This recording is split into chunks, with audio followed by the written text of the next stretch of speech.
Bismillahirrahmanirrahim. Assalamualaikum warahmatullahi wabarakatuh. Alhamdulillahirabbil alamin wa bihi nasta'in ala umuri dunya waddin. Wassalatu wassalamu ala sayyidina Muhammadin wa ala alihi wa sahbihi ajmain, amma ba'du. Mari kita senantiasa panjatkan puji syukur kepada Allah Subhanahu wa taala yang telah memberikan kita banyak karunia nikmat. Mudah-mudahan dengan banyak nikmat ini kita senantiasa bersyukur kepadanya, yakni senantiasa selalu beribadah, beramal tulus karena semata-mata karena ingin mencari ridha Allah Subhanahu wa taala. Salawat dan salam semoga tercurahkan kepada baginda alam, suri tauladan kita, yakni Nabi besar Muhammad sallallahu alaihi wasallam dan para keluarga sahabatnya dan selaku kita umatnya, mudah-mudahan senantiasa diberikan syafaat yang mulia nanti. Amin ya Allah ya rabbal alamin. Para pemirsa dimanapun anda berada, dimanapun antum kalian berada, dalam keadaan sehat walafiat dan juga dalam keadaan bahagia, agar menjalani hidup ini dengan senang-senang saja. Emang ada yang mau menjalankan hidup ini dengan susah-susah, yang nggak mau ya. Makanya minta kepada Allah Subhanahu wa taala untuk diberikan ketenangan hati lahir atau batin. Amin ya Allah ya rabbal alamin. Pada waktu yang singkat ini Al-Fakir ini sedikit menjelaskan tentang ilmu yang mudah-mudahan bermanfaat bagi Al-Fakir, khususnya keluarga Al-Fakir dan juga pada antum mendengar dimanapun anda berada. Dan jangan lupa tolong dibantu subscribe, komen, share kalau bisa, dan juga simak dengan baik, ambil hikmah ilmunya, terapkan daripada kehidupan kita sehari-hari.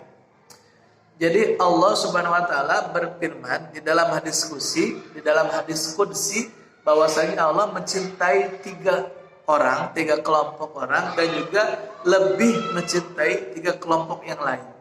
Jadi Allah mencintai yang pertama adalah kelompok orang yang miskin atau orang fakir. Allah cinta kepada orang yang fakir, yang rendah hati.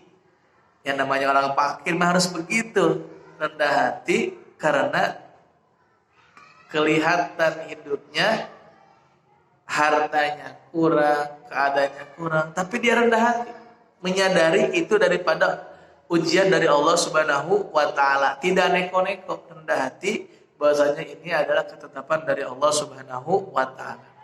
Jadi Allah mencintai orang fakir atau orang miskin yang rendah hati. Dan yang kedua adalah Allah lebih mencintai orang kaya yang rendah hati. Masya Allah, orang kaya banyak uangnya, banyak mungkin rumahnya, banyak tanahnya, tapi tetap rendah hati, enggak sombong. Karena itu semua titipan dari Allah Subhanahu wa taala. Maka Allah lebih cinta, lebih sayang kepada orang yang kaya namun tidak sombong atau rendah hati. Kelompok yang kedua adalah Allah cinta sama orang tua, orang yang sudah umurnya tua, yang selalu taat kepadanya, yang selalu beribadah dan selalu menjalankan amal ibadah hanya kepada Allah, mencari keridhaan Allah Subhanahu wa taala. Cinta kepada orang yang tua, kemudian dia selalu beribadah.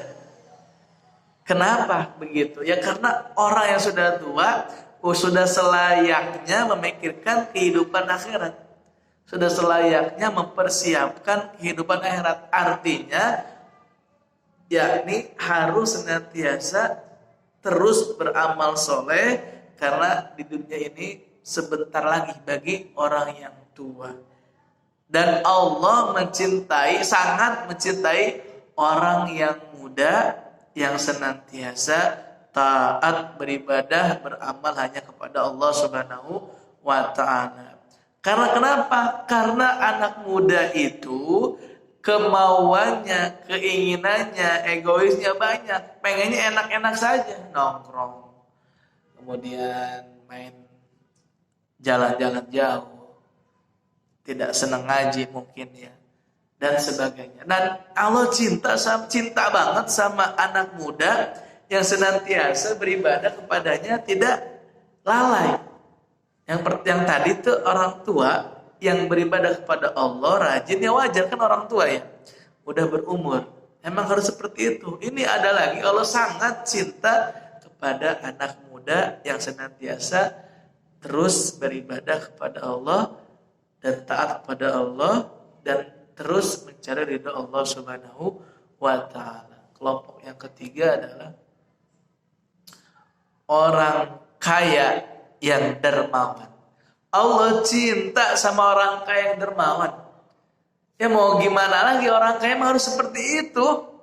Punya harta banyak, rezekinya banyak, mungkin harta bendanya banyak, tanahnya ada di mana-mana, maka itu harus disedekahkan, harus berbagi. Maka Allah cinta kepada orang kaya yang mau berbagi. Tapi Allah lebih cinta lagi kepada orang yang fakir atau miskin yang mau berbagi. Bayangin tuh, orang miskin atau orang fakir tidak mampu mau berbagi, Allah sangat lebih cinta kepadanya. Mudah-mudahan tiga kelompok dan tiga kelompok yang Allah lebih senang lagi ada terhadap diri kita nih. Kalau kita jadi orang fakir, orang miskin, ya harus sabar dan harus rendah hati. Kalau kita jadi orang kaya juga harus rendah hati juga dan harus menolong orang lain, membantu dengan hartanya dan barang-barangnya.